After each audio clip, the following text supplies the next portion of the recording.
Here in this second reaction, we are going either to use Fehling solution, or else we can use what we call Benedict solution. Both solutions consist of copper sulfate solutions, and we know that copper sulfate has a blue color. It has a blue color. So we will see that with aldehydes, of course, here the copper has a copper +2 ion. In both cases, we have copper +2 ion. And so we will find that the Fehling solution would oxidize the aldehydes to carboxylic acids, and itself is going to be reduced. We will see that the copper ions will form copper oxide, where here we have the copper has a blue color. It will change to a red precipitate. It will change to a red precipitate because it's going to oxidize the aldehydes into carboxylic acid, and itself the copper ion, the blue copper ion, will be reduced to the copper 1 ion, which has a red color. Of course, this is a red precipitate. Also, in case of Benedict solution, there will be the same result, where copper ions are going to be reduced to copper +1, copper oxide, and a red precipitate forms. So which makes us be sure that the Fehling solution and the Benedict solution oxidize the aldehydes to carboxylic acids, and themselves, the Fehling and the Benedict solution will be reduced to the copper oxide precipitate. But with ketones also, no change takes place. It means that the blue color of the copper sulfate will stay the same. So these are two other experiments, or else the last experiment is that we are going to use what we call ammoniacal silver nitrate. It means silver nitrate added to ammonia. And in that case, we will see that, of course, silver here has a silver ion. And when it reacts with aldehydes, is going to oxidize the aldehydes to carboxylic acid, and itself is going to be reduced to silver metal. And we know that the silver metal, of course, has a silver color. And we will say that a mirror image, a layer of a mirror of silver mirror, we call this a silver mirror, is going to be formed. A silver mirror is going to be formed. Of course, I'm going to show you this. And here, of course, this means that the silver ion gained an electron by reduction to form the silver mirror, and itself will oxidize the aldehydes to the carboxylic acid. So when a silver mirror is formed by the reaction between an aldehyde and an ammoniacal silver nitrate, a silver mirror is formed. This means that we are having an aldehyde. But of course, as we said, that the ketones will not form anything. There will be no change. So these 4 experiments can be used in order to differentiate between aldehydes and ketones. It means that if we have 2 test tubes, and these 2 test tubes contains 2 different liquids, and we are not sure which one of them is the aldehyde and which one of them is the ketone, we can do any of these reactions. We can either add acidified potassium dichromate and heat under a flux. If the orange color changes to green, this means that our solution is, or our liquid is, an aldehyde. But if no change takes place, the orange color stays the same, this means that our liquid is a ketone. Or else we can use either Fehling solution or Benedict solution that contain copper sulfate ions or copper sulfate solutions. And this copper sulfate is blue in color. So if we add it to one of the 2 liquids and we just warm a little, even on a water bath, we will find that the blue solution will turn to a red precipitate. This means that we are having an aldehyde, which is oxidized by the aid of the copper sulfate found in either Fehling solution or Benedict, and themselves are going to be reduced to the copper oxide, which is a red precipitate. But if we add these 2 solutions, Fehling or Benedict, to a ketone, we will find that no red precipitate is formed. The blue solution will stay as it is blue, and this means that our liquid in this test tube is a ketone. The last reaction that we can do in order to differentiate between an aldehyde and a ketone is adding ammoniacal silver nitrate to our solutions. If the liquid forms a silver mirror, I'm going to show you the silver mirror in the photo, then this means that the ammoniacal silver nitrate has oxidized the aldehydes and itself became reduced to the silver mirror. But with ketones, as we said before, no change will take place. It means that there will be no silver mirror produced, and this is an indication that our liquid here is a ketone. So if we look here,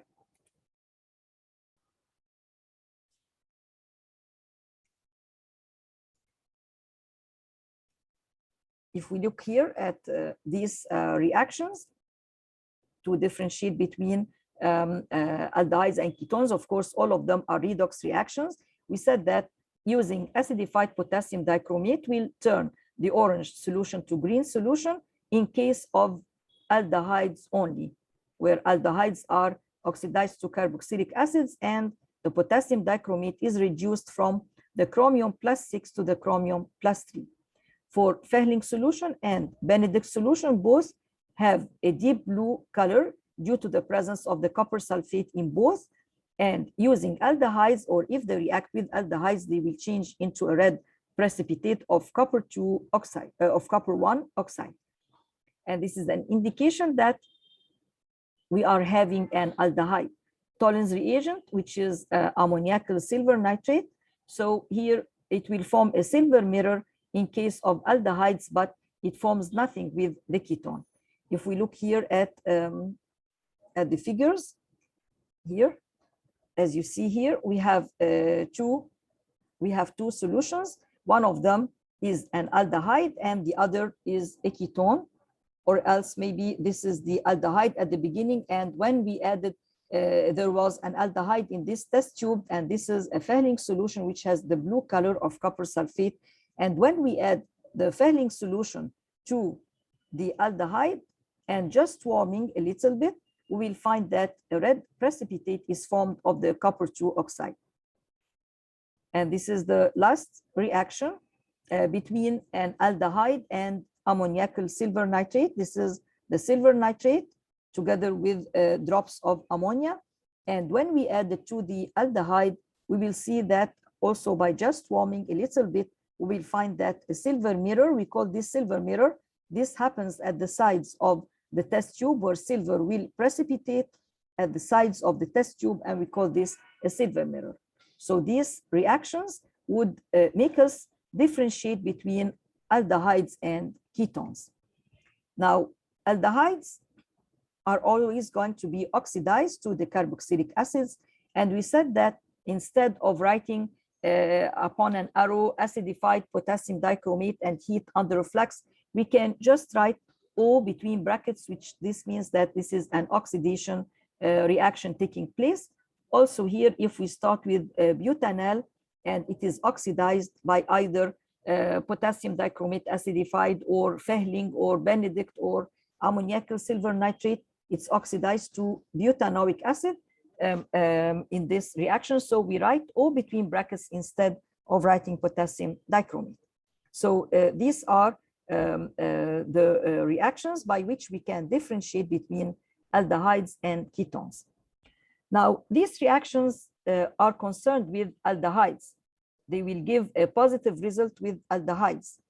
But do we have a reaction that is positive with ketones, but not positive with aldehydes? Now, we will see. We have a reaction that we call it the iodoform test, or we call it the triiodomethane test. We have a very important test that is either called either we call it the iodoform test, the iodoform test, or else we can call it the triiodomethane test. Now, this test is special for compounds, carbonyl compounds that contain a CH3 C double bond O group only. If we have any carbonyl compound that has a CH3 that has a CH3 C double bond O group, only this group can form a positive result with the iodoform test. What do we mean by that? It means that if you have any ketone, but this ketone should have this group, the terminal CH3 C double bond O group. It means, for example, I have a propanone, for example. If I have propanone, if I have any ketone that has this group, then it will give a positive test with the iodine, as we are going to see now. But if we have a ketone like this, CH3, CH2, C double bond O, CH2, CH3, then this compound cannot form a positive result with the triiodomethane test. It will not form a positive result. Only the compounds, only the ketones containing CH3, C double bond O, only will show a positive result with the iodoform test. Also, other compounds, the only aldehyde that can form a positive test with the iodoform test is the ethanal.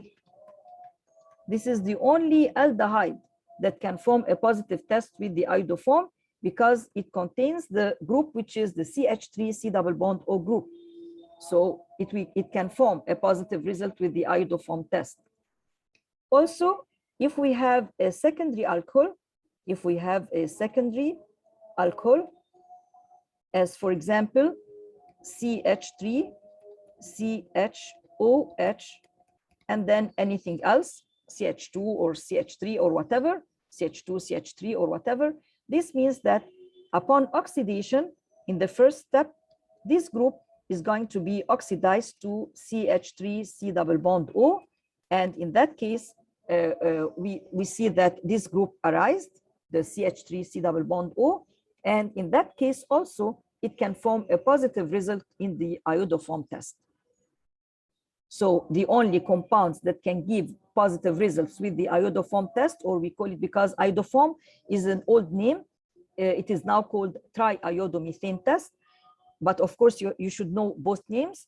So all the compounds that will give a positive test with the triiodomethane test are all compounds that either contain this group, CH3 C double bond O group, like in case of ketones that start with a CH3 C double bond O. But as we said, that this is a ketone, but it will give a negative result with the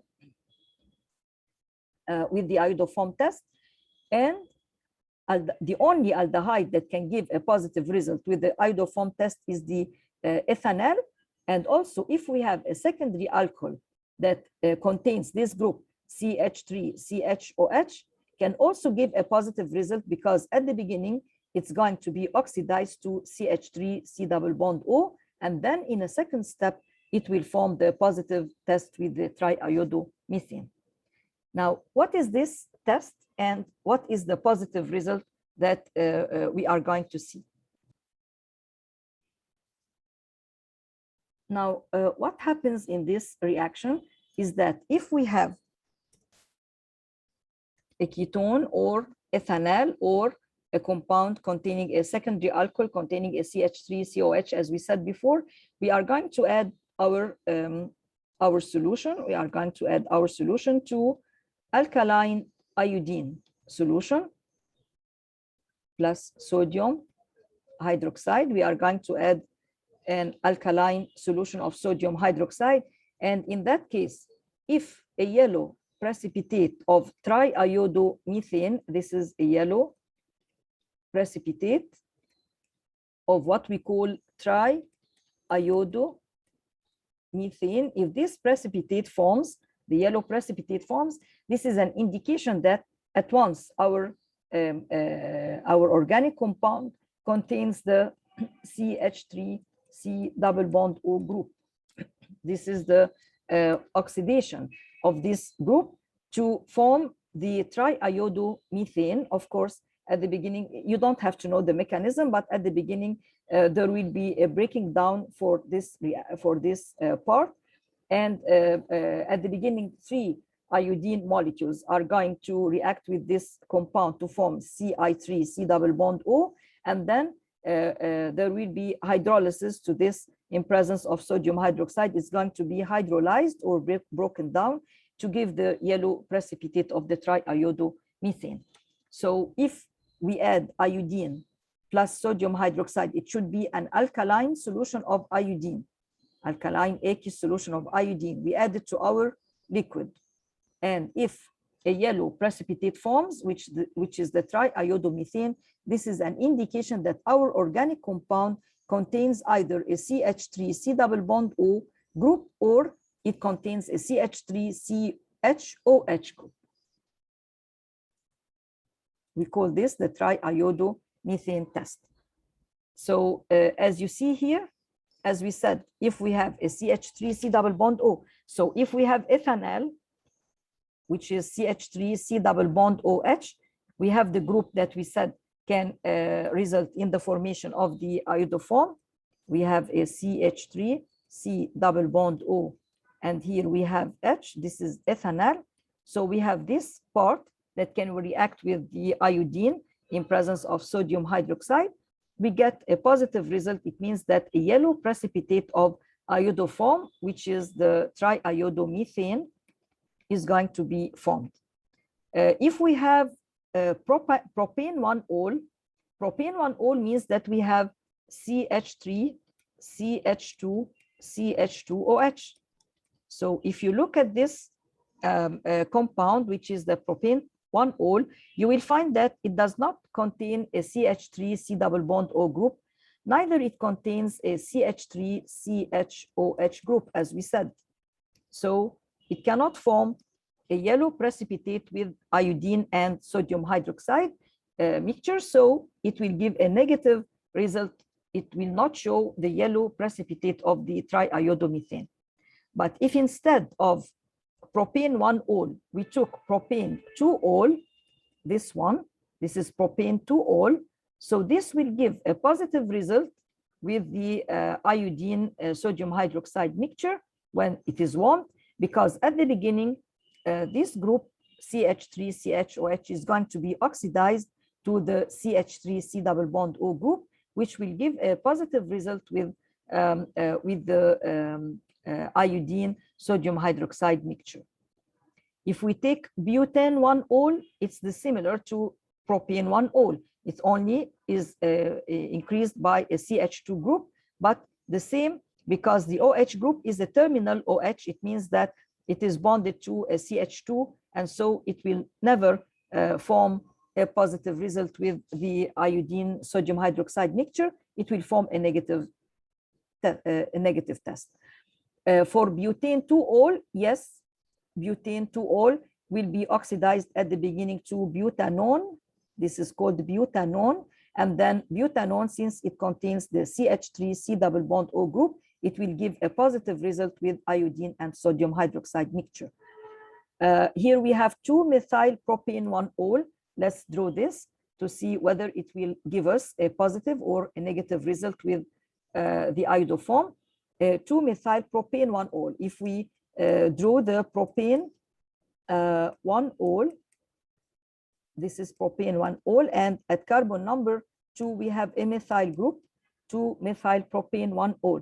So upon oxidation, it will give a negative result because the OH is not a secondary alcohol, it's a primary alcohol. And we said that only secondary alcohols can, at which we have a CH3 CHOH group, only these can form a positive result with the iodoform test.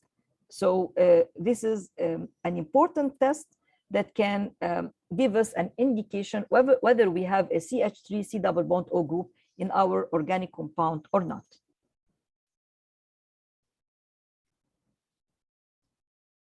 Now we come to the reactions of carbonyl compounds. reactions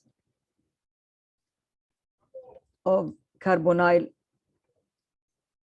compounds, which are the aldehydes and ketones. Of course, all what we talked about before are reactions of carbonyl compounds, but to continue, we have a reaction that is very important here also, which is the reaction with hydrogen cyanide. And we call this reaction, the mechanism of this reaction is called nucleophilic addition reactions. Nucleophilic addition reaction. The type of mechanism, in case if we have a carbonyl compound, we call it nucleophilic addition. Now, why is it called a nucleophilic addition? Always, whenever we have a double bond, we name the type of reactions, we call it addition reactions. Whenever we had a C double bond C, for example, we said that when we have an alkene, so all its reactions are called addition reactions because the reagent that is going to be added is going to be added, each part of it, to a different carbon of the C double bond C. That's why we called it electrophilic addition. It was addition reaction, but of the type electrophilic due to the presence of this electron-rich part between the C double bond C. We have a big number of electrons. We call this an electron-rich part, or we call it it has a high density in electrons, and so it will react as an electrophilic addition reaction. But in case of the carbonyl compounds, instead of having a C double bond C group, we have a C double bond O group. This is the carbonyl group. So also we have a double bond. And as long as we have a double bond, this means that our reactions should be addition reactions, because we have a double bond. It means that the reaction will be addition, as we are going to see now. The reagents to be reacting with the ketone or the aldehyde are going to be added to this double bond. And why is it called nucleophilic? We know that what is a nucleophile? We said that a nucleophile means something that loves nucleus. When we say nucleophile, this means that it's a species that loves the presence of the nucleus. It loves a positive charge, which means that itself, the nucleophile, should carry a lone pair of electrons, either a lone pair of electrons or else a lone pair of electrons together with a negative charge. Okay, so these are nucleophiles. We say that nucleophiles are loving nucleus species. It means that themselves carry either a negative charge together with a lone pair or a lone pair alone. It means that they are going to attack the positive nucleus. Now, where is this positive nucleus? Now, as we know that oxygen is an electronegative atom, and this means that it withdraws the electrons away from the carbon, just having having a partial negative charge, and the carbon at the same time will have a partial positive charge. So here is the nucleus that is going to be attacked by the nucleophiles. Nucleophiles are loving nucleus. They are species that love the positive ion. So if we have any species containing a lone pair of electrons or a lone pair together with a negative charge, then it's going to be able to attack the positive carbon and forms a bond with this carbon, the partial positive carbon. And whenever a bond is formed, usually a bond is broken, as we are going to see now in the mechanisms. So here, the reactions of carbonyl compounds, all the reactions are called nucleophilic addition, because the species is going to be added on the C double bond O, and also nucleophilic because the attack should take place at the carbonyl carbon or the carbon carrying a partial positive charge. Now, what happens when we make a reaction between a carbonyl compound and hydrogen cyanide? Why do you say that these reactions are very important? Now, these reactions are very important whenever we want to increase the number of carbon atoms in our organic compound by 1. I will repeat, these reactions are important, reactions with hydrogen cyanide. Why are they important? Because if we have a certain organic compound with a certain number of carbon atoms, and we want to increase the number of carbon atoms by 1, then if this compound is in the form of a carbonyl compound, so just we reacted with a hydrogen cyanide in presence of potassium cyanide, and in that case, a new carbon atom is going to be formed, as we are going to see now. So both aldehydes and ketones that we want to increase the number of carbon atoms by 1, we react them with hydrogen cyanide. Of course, this reaction should take place in an aqueous alkaline solution containing potassium cyanide as a catalyst. And we are going, of course, to see what happens in the reaction and then discuss the mechanism of such a reaction. So if we are having, for example, a CH3, as is written here, propanal, C double bond OH. So if we reacted with HCN, so as we used to do in addition reactions, we said that oxygen carries a partial negative charge and carbon carries a partial positive charge. Of course, we are going to see the mechanism afterwards. So here, the hydrogen that carries the positive charge is going to be added to the oxygen, and the cyanide group is going to be added that carries the negative charge, and the lone pair of electrons is going to be added to the carbon. Because the carbon carries a partial positive charge, then the cyanide negative, or that carries the lone pair of electrons, will be bonded to this carbon. And as a bond is formed, this bond, the C double bond O, will be broken so that the oxygen will now carry a complete negative charge, and the hydrogen ion is going to attack the oxygen, forming an OH. So we will get CH3, sorry, this is CH2, of course, CH2, COH, and here we have an H and the cyanide group. So as you see, we started with 1, 2, 3 carbon atoms, and we ended with 1, 2, 3, 4 carbon atoms. We increased the chain by a carbon atom. And in that case, we are going to call this compound, we call it nitrile. It's not going to be called cyanide, like here we say hydrogen cyanide or potassium cyanide. Here we are going to call this compound nitrile when a CN is bonded to the carbon. So here we call it a hydroxynitrile, hydroxynitrile. Okay, because it contains an OH group, hydroxy, and the carbon, when it is bonded to a nitrogen, we call it a nitrile in an organic compound. So in that case, the hydrogen will be bonded to the oxygen and the cyanide will be bonded to the carbon. It means that addition reaction took place. The cyanide was added to the carbon and the hydrogen was added to the oxygen. Nothing came out of the aldehyde. So it's not a substitution reaction, it's an addition. And we say that it is a nucleophilic addition because we are going to study the mechanism now. The same is going to happen if we have a ketone. It's not only for aldehydes, but also for ketones.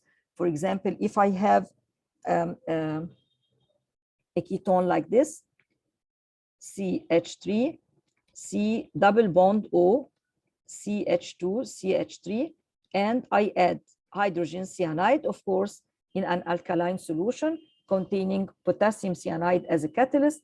The same will happen, that the cyanide group is going to be added to the carbon atom and the hydrogen will be added to the oxygen, and of course the bond will be broken, and then we get CH2, CH3. Also, here we have a hydroxynitrile compound. Of course, when we number this compound, we are going to number it from the nitrile group. So this is carbon number 1, 2, 3, 4, because the nitrile, we call this nitrile compound. So we are going to number the carbon atom that is bonded to the nitrogen. We are going to number it number 1, and then the carbon number 2 that carries both an OH group and a methyl group as a branch or as a substituent, and we get CH2, CH3. So we call this, now the hydroxy is present on carbon number 2, so we call it 2-hydroxy 2-methyl, because we have a hydroxy group and a methyl group. And then since we have 4 carbon atoms, we call it butane nitrile, butane nitrile. This is an addition reaction and a nucleophilic addition reaction. So as you see that we started with 4 carbon atoms, and we got 5 carbon atoms. This is 1, 2, 3, 4, and we have, this is the 5th carbon atom that we got. Of course, we got this, but I mean that altogether we have 5 carbon atoms now instead of 4, and in this case, we increased the number of chain of the carbon atoms by 1. So always, whenever we get, because in exams, they are going to give us a starting organic compound and an end organic compound, and they say, how can we transfer the initial compound to the last compound? The first thing to do is to see if a new carbon atom is added. If we started with a 3 carbon atoms compound and ended by a 4, this means that 1 carbon atom has been added. So at once we must think about cyanide groups at once. Whenever we have 1 more carbon atom, this means that at once we have to consider in our scheme or in our steps to transfer compound, the first compound to the last compound, we have to add a cyanide group. Now, what is the mechanism of such a reaction? We said before that a mechanism means the steps by which this reaction takes place. We will see here that this is the aldehyde, for example, CH3 C double bond OH, and we say that in step 1, the cyanide ion that comes from the catalyst that we have added at the beginning, potassium cyanide. The cyanide, as you see here, the carbon has the lone pair of electrons and the negative charge. Always we are going to draw an arrow from the lone pair of electrons towards the positively charged carbon. Of course, here oxygen is an electronegative atom. It carries a partial negative charge, and carbon carries a partially positive charge. So the lone pair of electrons on the carbon atom of the cyanide ion is going to attack the partial positive carbon, and it's going to form a bond together with it. And as usual, when a bond is formed, a bond must be broken. So here, these 2 electrons forming the pi bond are going to go, it's going to be broken, this bond, and the oxygen now will carry a lone pair of electrons and a negative charge. And this is the intermediate that is formed at the beginning. When the cyanide ion attacked the partially positive carbon atom, it formed a bond with its lone pair of electrons, formed a bond with carbon. And since a bond is formed, a bond must be broken to form the oxygen carrying a lone pair of electrons and a negative charge. And this is our intermediate. As I told you, this attack, this is called a nucleophilic attack because the species that attacked the partially positive carbon is a nucleophile. Now, what happens in the second step? In the second step, this intermediate, together with the hydrogen cyanide, this was the cyanide of the catalyst, which was potassium cyanide. But now comes the role of the hydrogen cyanide. Here, the hydrogen carries a positive charge and the cyanide a negative charge. And so the lone pair of electrons, see, usually, always, the lone pair of electrons is the one to attack the positive charge.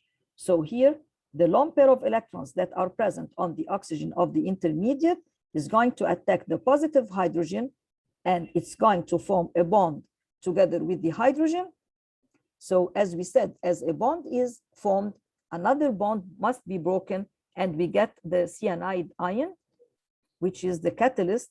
We know that in catalyst, the catalyst enters the reaction at the beginning and comes out at the end of the reaction without being consumed.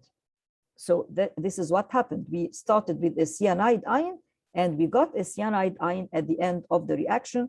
And in that case, the carbon atom is now bonded to an OH group from one side and a CN group from the other side. And as we said here, we started with a 2 carbon atoms compound. We ended with a 3 carbon atoms compound. Okay.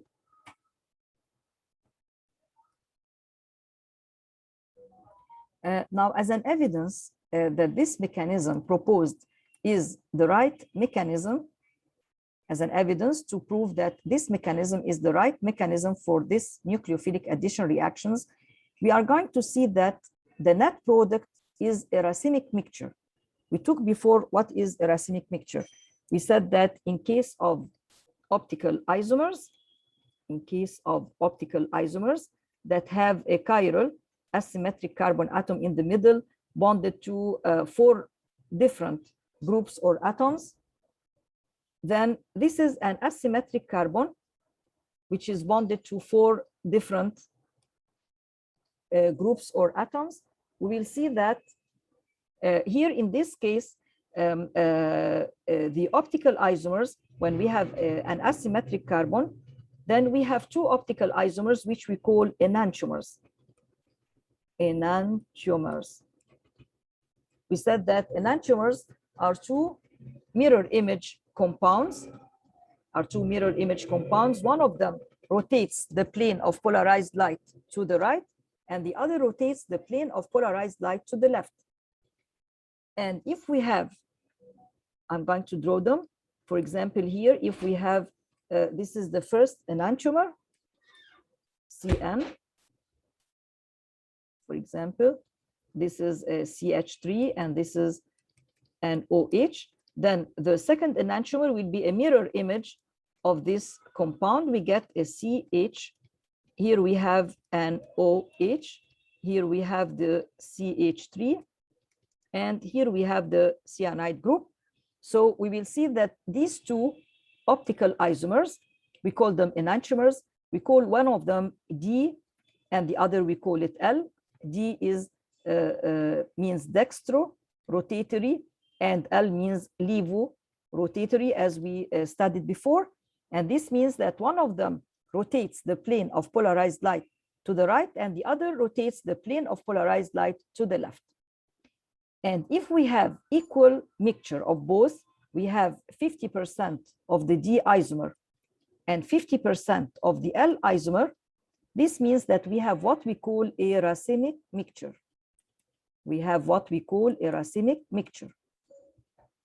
The racemic mixture will not rotate the plane of polarized light, because one of them, if it rotates the plane of polarized light to the right and the other to the left, then they cancel the effect of each other. When we have both of them together in the same mixture, we get a racemic mixture which has no effect on the optical activity.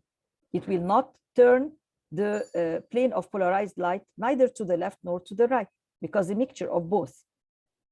So in order to prove that this mechanism is the right mechanism, we are going to study about the optical activity of the product. Now, this product here, when we measure its optical activity, we will see that it does not have optical activity. It means that it will not change the plane of polarized light neither to the left nor to the right. Why does this product does not have optical activity? Because it is a racemic mixture of both these 2 products. It's a racemic mixture. And this proves that our mechanism is correct. Why? Now, if we look at this compound, which is the ethanol, we will find that the C double bond OHCH3 compound is planar in shape. Whenever we have a double bond, then the molecule around the carbon is planar. And if we have a planar molecule, if we have a planar molecule like that, this means that when the cyanide ion would like to attack this planar molecule, it has two choices, either to attack it from above the plane of the molecule, or else to attack it from below the plane of the molecule. Whenever we have a planar molecule, this is a planar molecule. This is a planar molecule. It's on the same plane. All of it is on the same plane. So when the cyanide ion is going to attack this positively charged or partial positive charged carbon, it's going either to attack it from above the plane, or else it will attack it from below the plane. So if it attacks it from above the plane, it will give us one of the enantiomers, for example, the D isomer.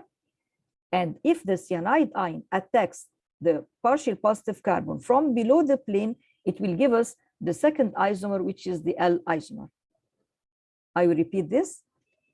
If we have here this planar molecule, for example, ethanal, CH3, C double bond OH, it's a planar molecule. So when the cyanide ion attacks this planar molecule, it will attack the partial positive carbon. Let's draw it in blue to show it. And of course, here we have a partial negative charge of oxygen, but the cyanide ion will attack the partial positive carbon. It can attack it either from either side, either from above the plane of the molecule, or it can attack it from below the plane of the molecule.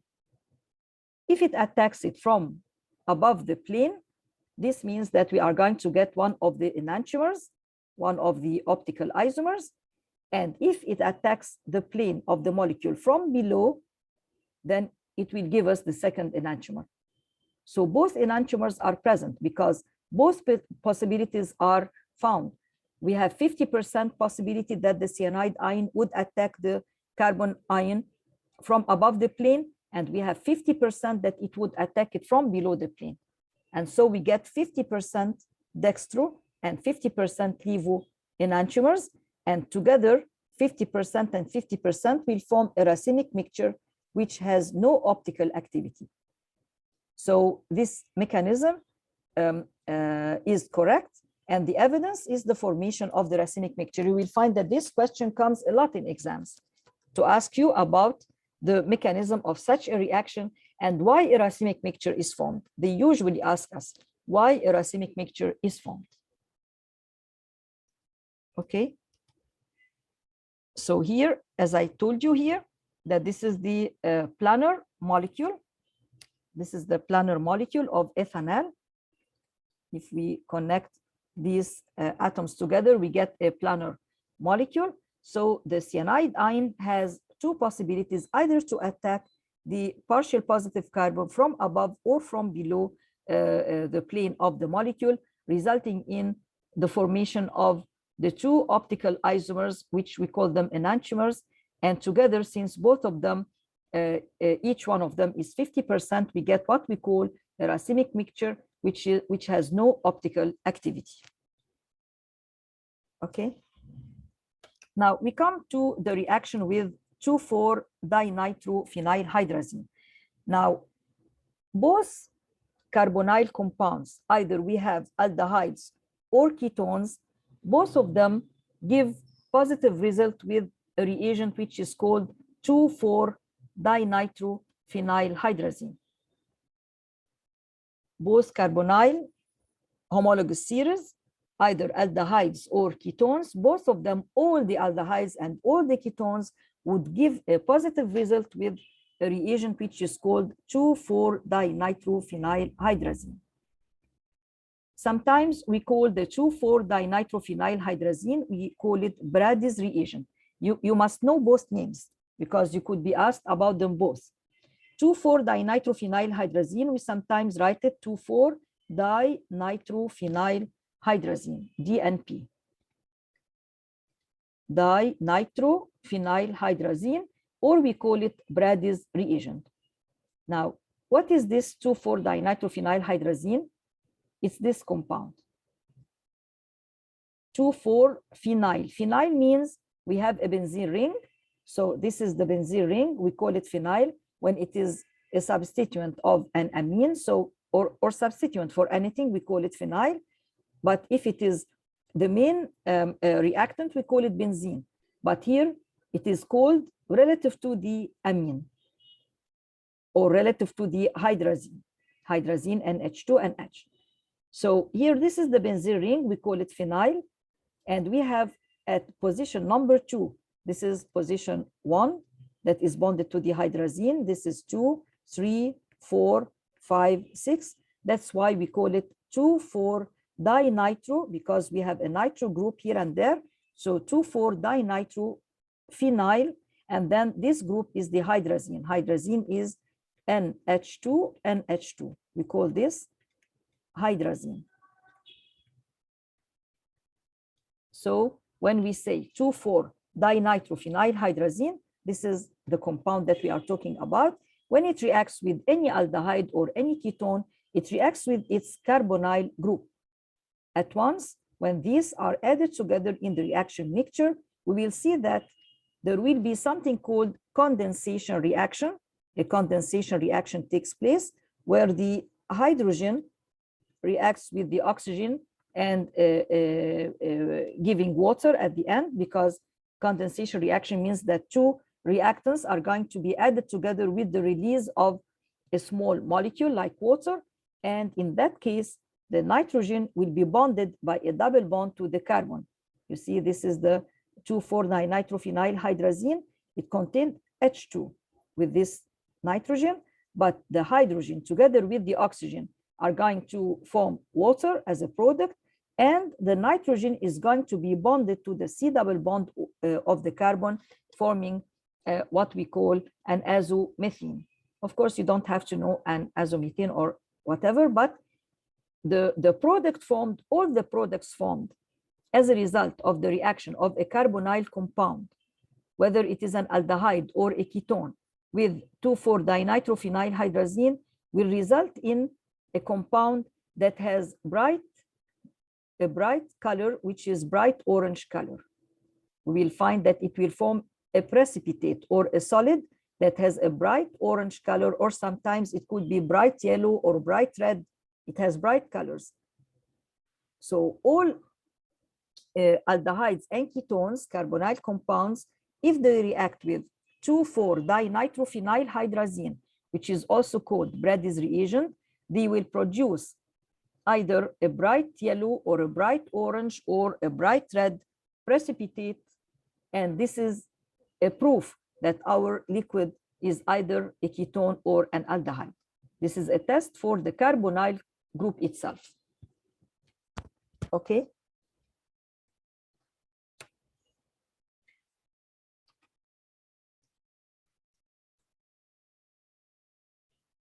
Now we said that the formation of the products that is formed as a result of the reaction between an aldehyde or a ketone with 2,4-dinitrophenyl hydrazine or Brady's reagent. This test, of course, is a very important test in order to distinguish between carbonyl compounds and other compounds. For example, if I have a carboxylic acid, or I have an ester, and I have an aldehyde or a ketone, then in order to distinguish between them, we add the Brady's reagent, the one that gives us this orange, this bright orange precipitate. This means that it is either an aldehyde or a ketone. But carboxylic acids and esters will not give the same result. So this is one way to, the Brady's reagent or 2,4-dinitrophenyl hydrazine is important in. It is important to distinguish between carbonyl compounds and others.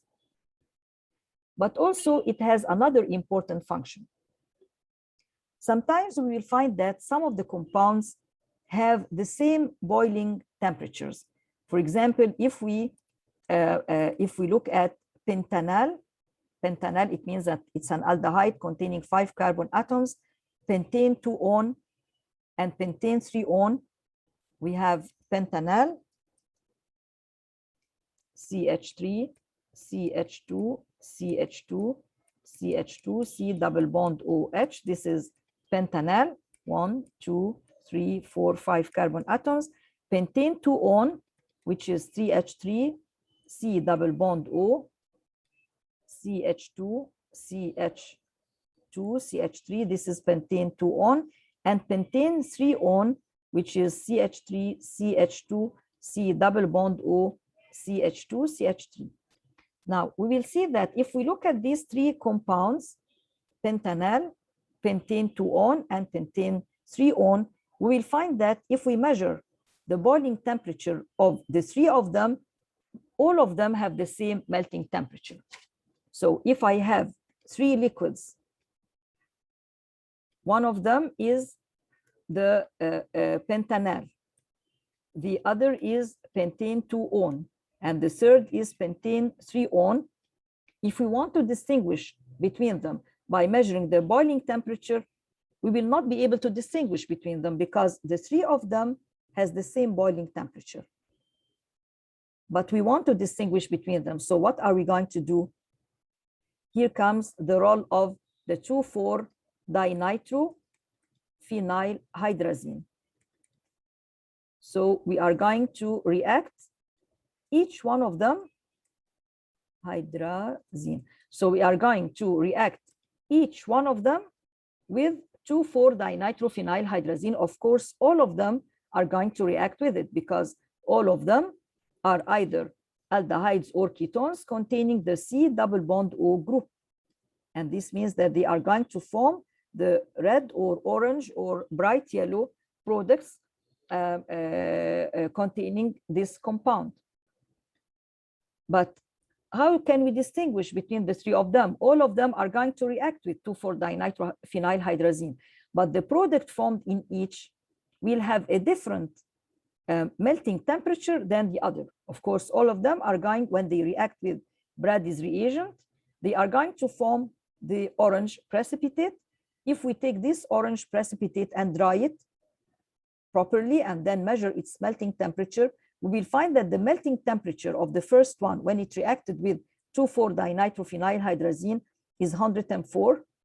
But the second one, when it reacted with Brady's reagent, it formed a compound with a melting temperature of 144. And the third, when it reacts with Brady's reagent, it forms a compound having a 156 melting temperature.